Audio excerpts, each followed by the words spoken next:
La marge par box, je faisais entre 8 et 10 euros. J'arrive au Panama, je parlais pas espagnol, et là je me suis dit, je démarre un business de zéro, je peux choisir dans quoi je veux me lancer. C'est génial. Au début, ma box n'a pas marché directement dès le début. C'est pour ça d'ailleurs qu'on avait rectifié ça pendant le coaching. Du coup, on avait fait les retouches, mise à niveau de l'offre et après c'est parti. Le service après-vente, je l'avais délégué. La recherche de produits, le contact des marques, je l'avais délégué aussi. En plus de ça, il y a des marques qui me contactaient et qui me proposaient les produits. Donc après, c'était vraiment, la box a été bien automatisée. Ils l'ont estimé entre 24 et 28 000 euros à la revente. Alors quand je l'ai mis en vente sur plein de sites et je l'ai mis en vente notamment sur le groupe de la formation. Et c'est là que j'ai trouvé l'acheteur. Franchement, le lancement, comme vous l'aviez dit dans la formation à l'époque, il n'y a pas énormément besoin d'argent pour se lancer. Je dirais 1 500 euros pour être à l'aise. Salut Alexis, comment tu vas? Très bien, merci. Écoute, je suis content de t'avoir sur la chaîne. Ça fait un petit moment qu'on parle de réaliser cette interview. Bah là, c'est cool puisque tu es de retour à Panama. Merci pour l'invitation. Avec grand plaisir. Du coup, c'est vrai que, toi, parce qu'on en parlait ce week-end en plus, tu me disais qu'à l'époque, tu étais boulanger. Aujourd'hui, tu vis une vie de nomade digital, tu bouges un peu partout à chaque fois. Exactement. En contact. Moi, j'aimerais savoir revenir un petit peu sur cette période-là. Genre, quel a été le shift pour toi? Qu'est-ce qui a fait qu'à un moment donné, t'es boulanger, t'es quand même bloqué dans une zone géographique, bloqué par ton temps. Oui. Quel a été le shift qui fait que tu te dis, je peux plus faire ça, il faut que je fasse autre chose?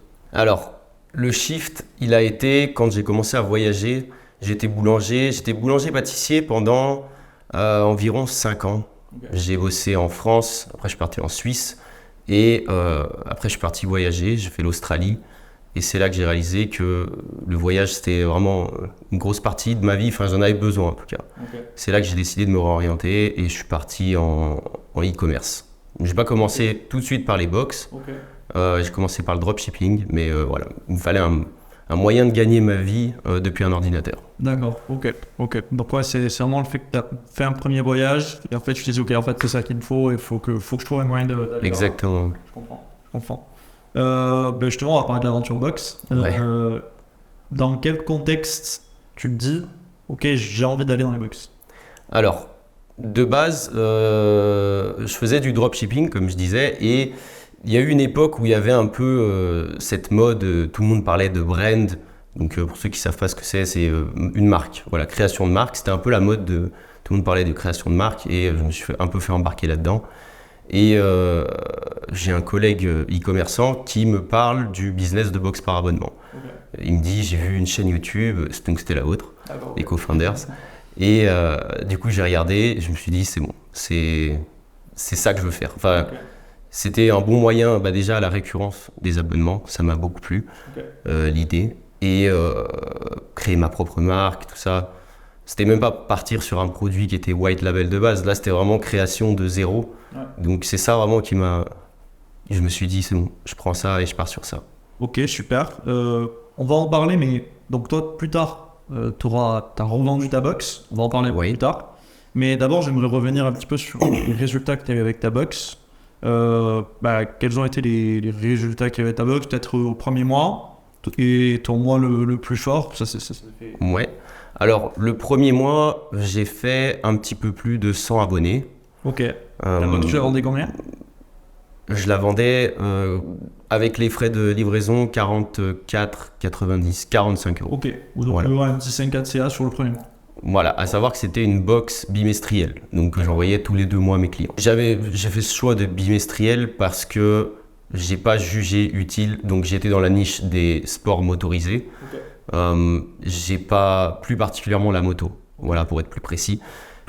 Étant motard depuis petit, j'ai pas jugé utile d'envoyer des box tous les mois. Je me suis dit que ça encombrerait vite et il y aurait moins le désir de recevoir la prochaine. Okay. Donc ça c'est premier mois, donc tu arrives à faire 100 abonnés, tu génères tes premiers. Sur ton mois le plus fort, tu étais monté jusqu'à combien? Sur mon mois le plus fort, je suis monté à 240 abonnés. 240 abonnés, donc toujours pareil, tu l'as vendu à 44,90. Voilà, ça fait un peu plus de 10K de CA, un petit peu plus parce que je vendais des abonnements. En fait, je vendais 3 abonnements, okay. Bimestriels, semestriels, donc tous les 6 mois d'abonnement d'un coup, et annuels.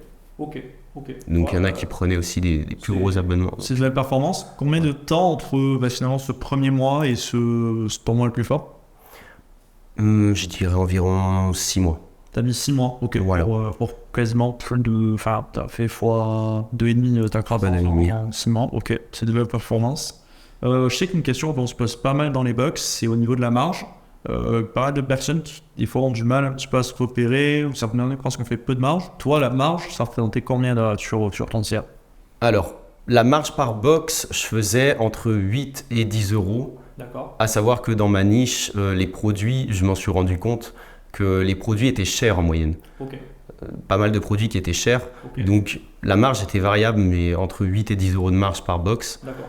Ça reste une bonne marge. Donc toi, en termes de bénéfices, tu me parlais de quelque chose comme 30%, quelque chose comme ça. Sur ton rôle le plus fort, tu as combien de bénéfices? Voilà, alors autour des 35%, à savoir que je suis expatrié. Donc, Ok. ça, c'est du avant taxe. Ok. C'est du avant taxe. Au niveau de la France, je sais pas comment ça se passe, la fiscalité, enfin, la marge aurait été probablement inférieure à ça, Ouais. mais entre 30 et 35%. Ok. Ouais, bah super intéressant, super intéressant. C'est vrai que, bah, au final, quand on s'est connus, en fait, tu venais de démarrer ta box et tu venais t'expatrier en même temps à Panama. C'est ça. ça. J'ai fait l'expatriement en même temps que j'ai lancé ma box. Ah, c'est clair, d'ailleurs, on va en parler. Et ouais, du coup, c'est vrai que bah, quand on s'expatrie, notamment dans une région comme Panama, c'est que les taxes, ça n'a plus rien à voir, c'est quand même beaucoup plus intéressant. Maintenant, quand même, pour avoir le delta par rapport aux France, quand tu démarres, tu es en micro-entreprise. En micro-entreprise, tu es sur un régime à 12%. Donc ça reste relativement... Ça reste relativement faible, c'est vrai. Quand tu démarres, et puis bien sûr tu fais plus de chiffres, donc tu repasses en société, mais ok, donc bien sûr c'est des revenus récurrents. C'est des revenus récurrents. Donc une fois que tu l'as en place, ça continue. Exact. Ben justement, j'aimerais revenir un peu sur ton lancement, parce que toi tu as une spécificité, c'est que du coup tu as lancé ta box en fait en étant complète, enfin sur le marché français, Oui, en étant à Panama. en étant à Panama. Est-ce que tu peux me raconter un petit peu ça? Ça a été une difficulté supplémentaire. Ouais. Parce que forcément, j'étais pas sur place. Et de base, je m'étais dit, c'est bon, je vais envoyer les box au Panama, je ferai des shootings au Panama, des photos, tout ça. Mais ça a été pas tellement simple pour les envoyer ici. Je l'ai quand même fait par la suite. Mais bon, les premières photos, le lancement, tout ça, j'ai géré avec ma famille qui était en France. Ok. Donc, j'envoyais les produits en France, je faisais tout livrer à la maison. Ils me prenaient les photos. C'était une difficulté supplémentaire, surtout que j'arrive au Panama, je parlais pas espagnol, donc pas forcément à l'aise. Donc voilà, j'ai géré un petit peu à distance, Ok. mais c'était gérable. J'ai quand même fait envoyer des box au Panama, j'ai pris des produits ici, j'ai fait des shootings ici, je faisais aussi de la vidéo, je fais mes vidéos de présentation au Panama, c'est faisable au final. Ok, ouais, au final, ouais, tu as réussi. Non, mais c'est ça, parce qu'il y a pas mal de personnes qui se posent des fois la question sur est-ce que je peux gérer une box depuis l'étranger ou machin, tu vois, sur des profils expatriés, etc. Toi, bon, ça rajoute une difficulté, forcément. Ouais. Sur un lancement, ouais. Après, à terme, c'est le but quand même de pouvoir être libre géographiquement. Ouais.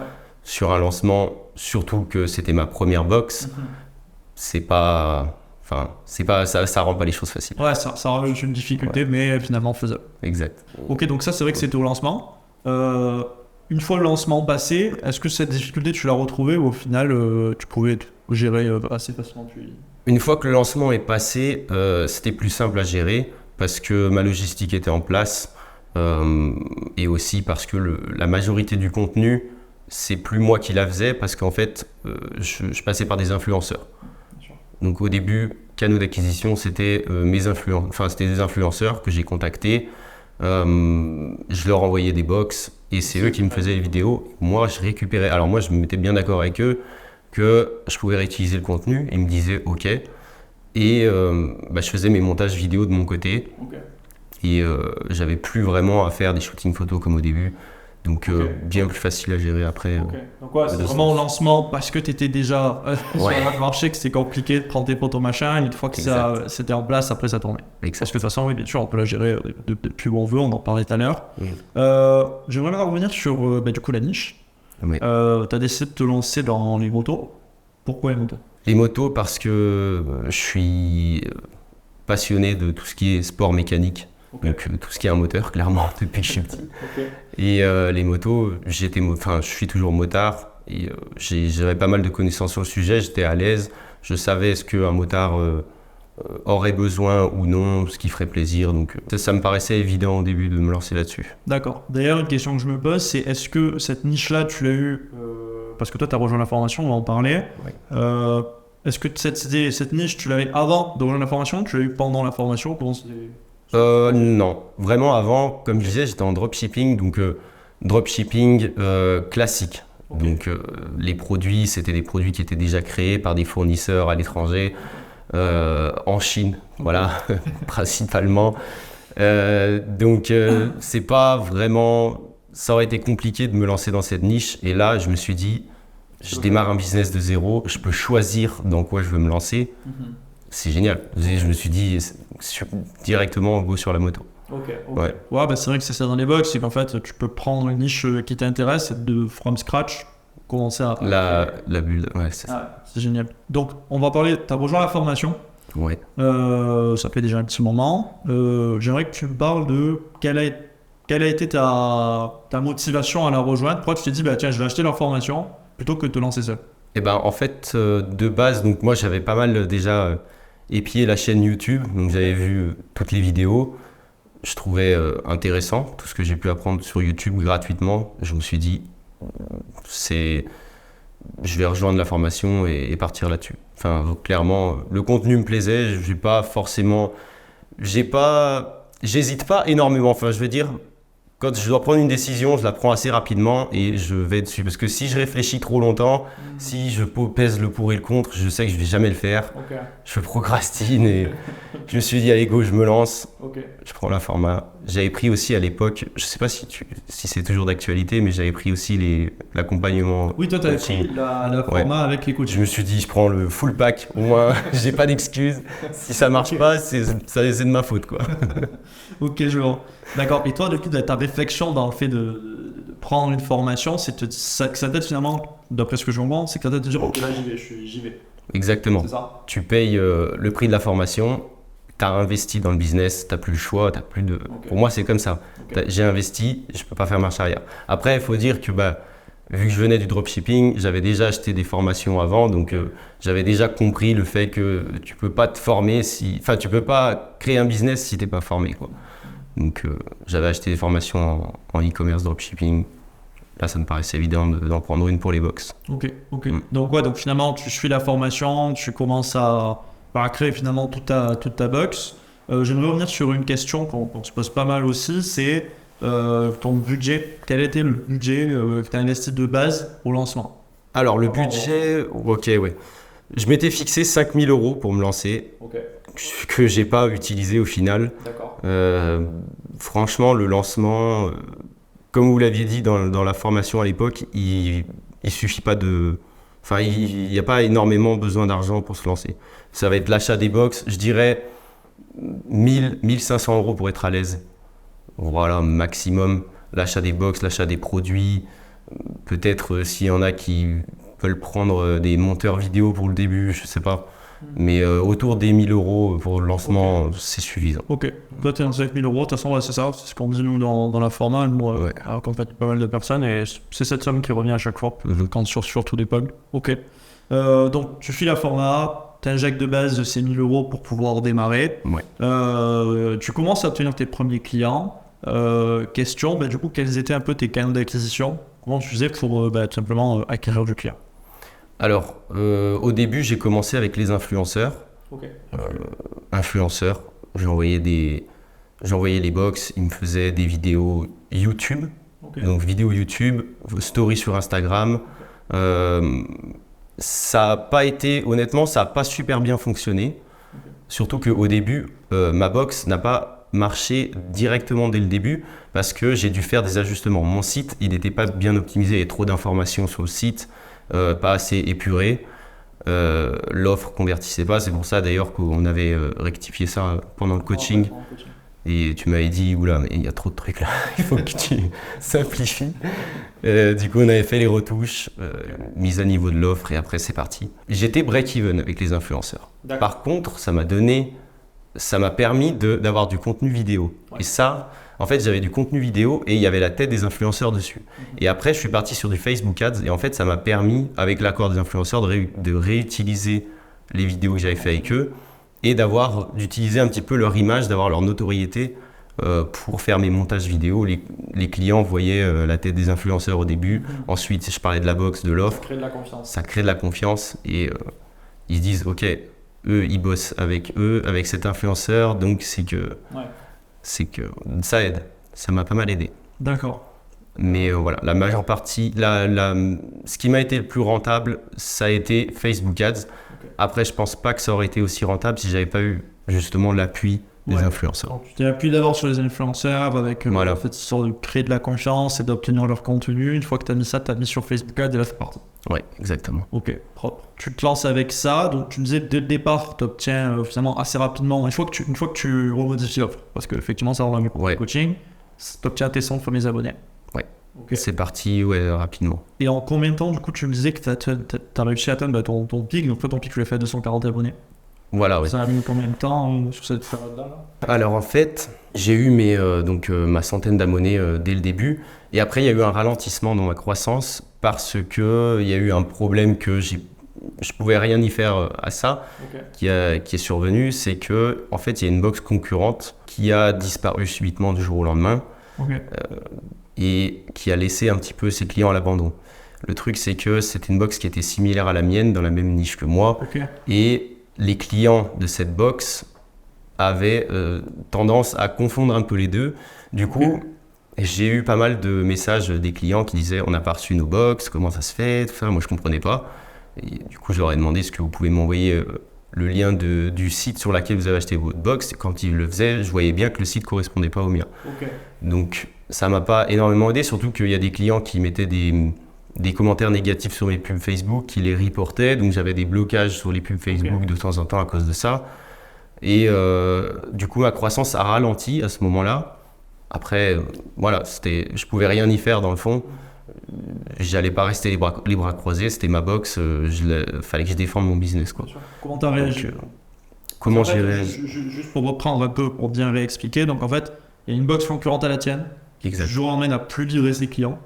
Voilà. Et en fait, des problèmes sont reportés sur toi. En fait. Exactement. Bon, en fait, lui dans la même niche, c'est peut-être le même, quelque chose comme ça. Exactement. Ok. Toi, comment t'as géré ça? Alors en fait, dans un premier temps, ce que j'ai fait, c'est que j'ai répondu à tous mes clients. Dès que j'avais un commentaire sur Facebook, un email, je répondais du tac au tac. Donc ça m'a pris pas mal de temps à faire tout ça. Ce que je faisais aussi, c'est que je demandais le contact. De toute façon, j'avais le contact téléphone des clients. Je leur demandais leur disponibilité, je les appelais et je leur expliquais clairement que c'était pas je leur expliquais l'histoire, que le fait que c'était pas ma box qui était concernée par leurs problèmes. Et mes clients, donc du coup, qui voyaient ces messages sur Facebook, arnaqueurs, tout ça, ils me disaient oula, qu'est-ce qui se passe? Donc j'appelais aussi mes clients pour leur expliquer l'histoire. Ça m'a pris pas mal de temps, mais après avoir perdu du temps, j'ai gagné aussi de la confiance. Donc ce qui se passait, c'est que mes clients que j'avais déjà, mes clients actuels qui recevaient bien leur box, qui étaient satisfaits des produits que j'envoyais, et ben c'est eux qui prenaient ma défense après sur Facebook, qui disaient non, vous êtes trompés. Là, tout se passe bien chez nous. Donc voilà. Ouais, ça c'est comme ça, pour le coup, ça crée doublement de la confiance. Exact. C'était beaucoup de stress, ça a ralenti la croissance, mais au final, ce que ça m'a apporté par la suite, moi j'étais content. Mes clients étaient avec moi, ça m'a montré que tout ce que les efforts que j'avais fait avaient servi à quelque chose. Ah, ça a payé. Exact. Maintenant, j'aimerais revenir sur la revente de ton business, parce que toi, tu gères ta box pendant X temps, puis à un moment donné, tu décides de la vendre. Exact. Tu l'as vendue, on va en parler. J'aimerais savoir un peu quelles ont été les raisons à cette revente. Alors, les raisons à cette revente étaient que je suis venu au Panama et j'avais déjà, je m'étais fait pas mal de contacts avant en e-commerce, dans le dropshipping, tout ça. Et j'ai rencontré des nouvelles personnes au Panama et j'ai eu une opportunité qui s'est présentée entre-temps. Et on m'a proposé une association sur un autre business. Donc pour être plus précis, c'était un business en high ticket.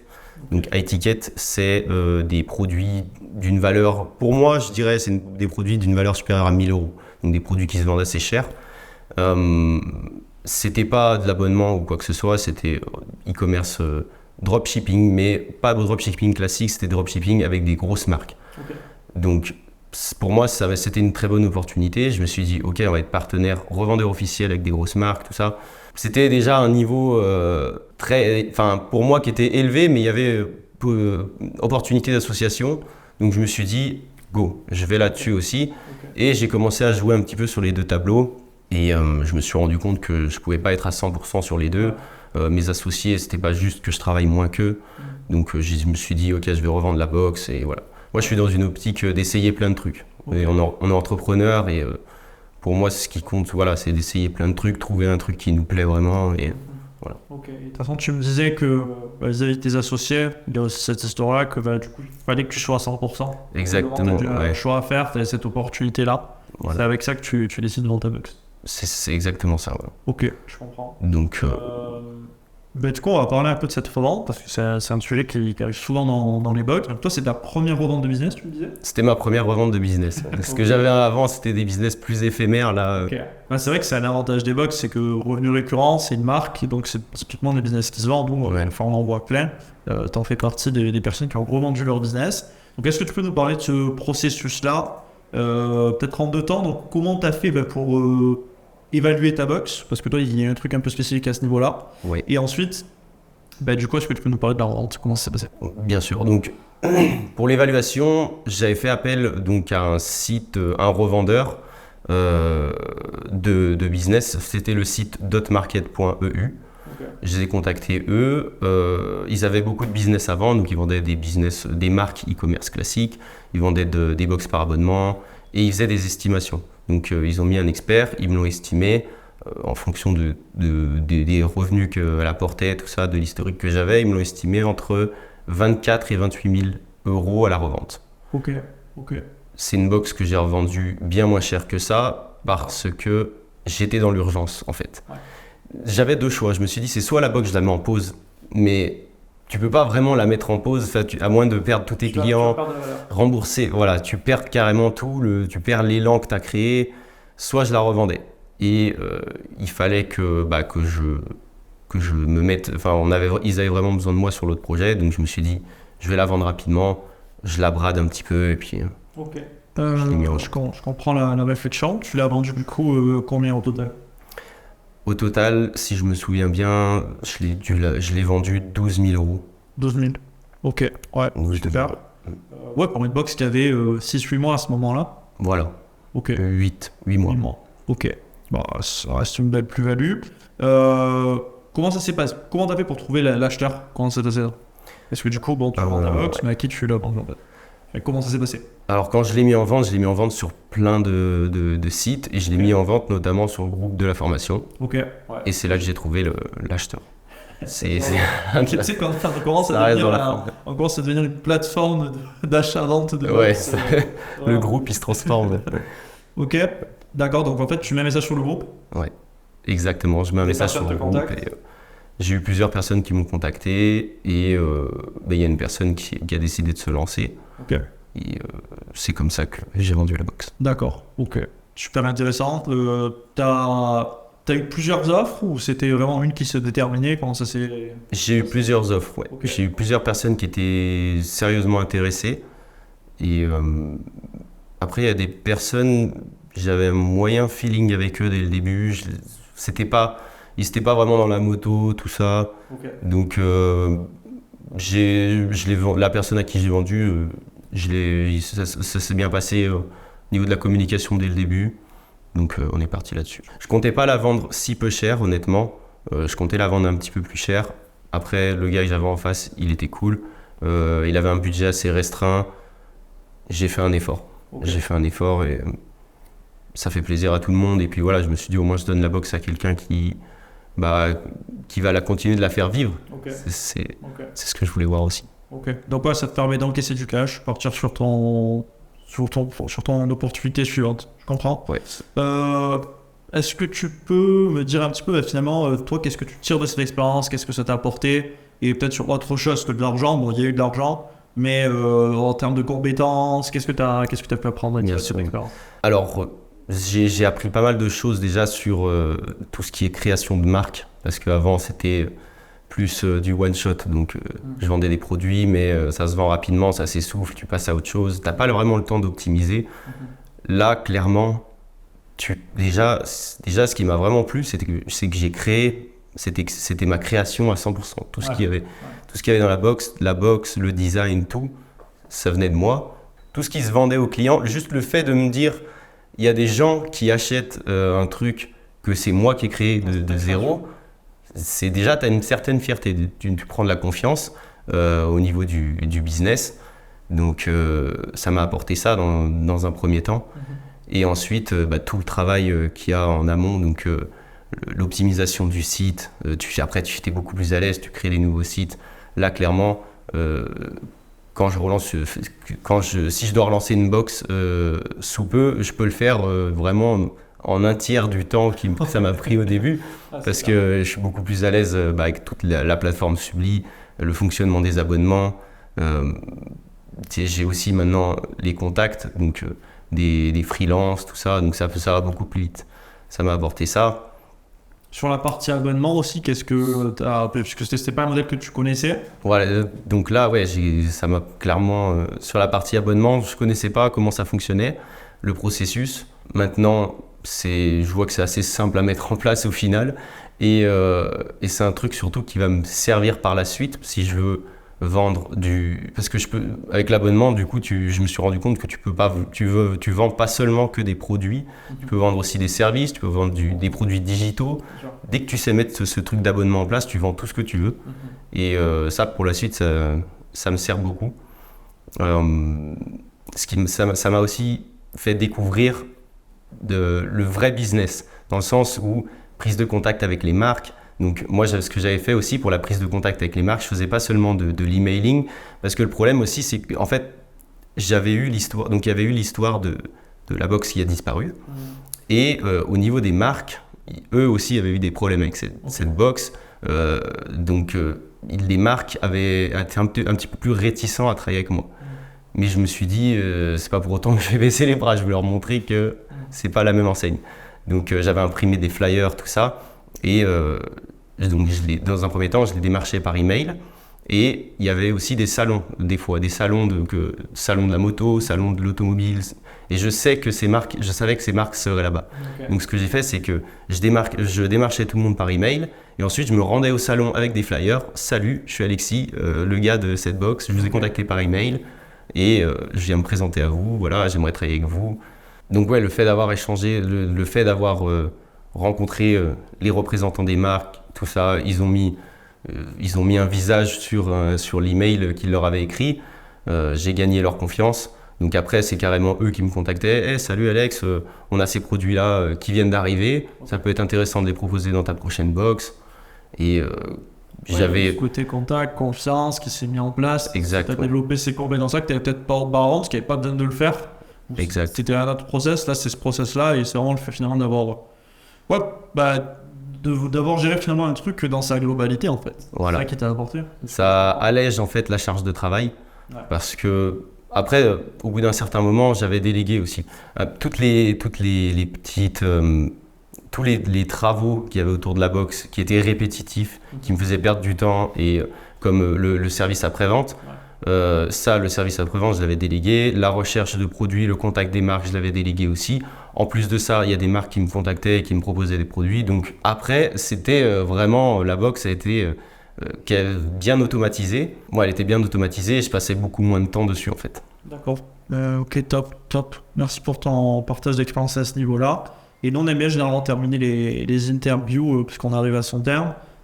Par un conseil, est-ce que toi, ça fait un petit moment que tu es dans le business, tu as géré ta box, tu l'as rendu, quel conseil tu donnerais finalement au Alexis qui hésite un petit peu à se lancer, qu'est-ce que toi tu donnerais comme conseil? Alors je donnerais je vais donner un conseil général sur le business, pas forcément axé sur la box, plus un process. Déjà, étape numéro 1 pour moi, c'est se former. Il y a beaucoup de monde qui va essayer de se former avec des vidéos YouTube. Il y a énormément de contenu sur YouTube. Il y en a plein qui vont essayer de se former avec des vidéos YouTube gratuitement, tout ça. C'est clairement tourné autour du pot. C'est trop de la perte de temps. Donc il faut déjà se former dans un premier temps. Deuxièmement, les contacts sont très importants. Il faut s'entourer, il ne faut pas hésiter. Si on galère, si on n'arrive pas trop à avancer dans son coin, il ne faut pas rester dans son coin enfermé. Il faut parler, aller sur les groupes Facebook, échanger avec des gens. Parler avec des gens qui sont déjà à l'étape au-dessus ou qui ont déjà accompli, qui ont déjà des abonnés par exemple, si on doit parler de la box. Échanger vraiment avec tout le monde, pas hésiter à les rencontrer. Je sais qu'il y a pas mal de mastermind e-commerçants qui se font. Faut pas hésiter à y aller, rencontrer du monde. Ça aide beaucoup pour la suite. Et ça, le fait de s'entourer d'e-commerçants, t'es dans le bain en fait. T'es constamment dans le bain. Okay. Donc ça, c'est primordial pour moi. Ok. Ben écoute, je te remercie beaucoup, Alexis. Merci beaucoup pour ton Merci conseil, à pour toi. ce partage d'expérience. Franchement, c'est top. Je pense que ça va en inspirer plus d'un. Du coup, ben, je mettrai tes réseaux. Comme ça, si voilà, vous les retrouvez Bien Alexis, sûr. on mettra ces réseaux juste dans la description, même sur la vidéo. Comme ça, si quelqu'un veut te contacter, échanger avec toi, ben, Avec plaisir. Pas de problème. merci beaucoup, Alexis. Merci à toi de m'avoir reçu. On se tient au courant. Pas de problème. Ciao, ciao, bye. Salut.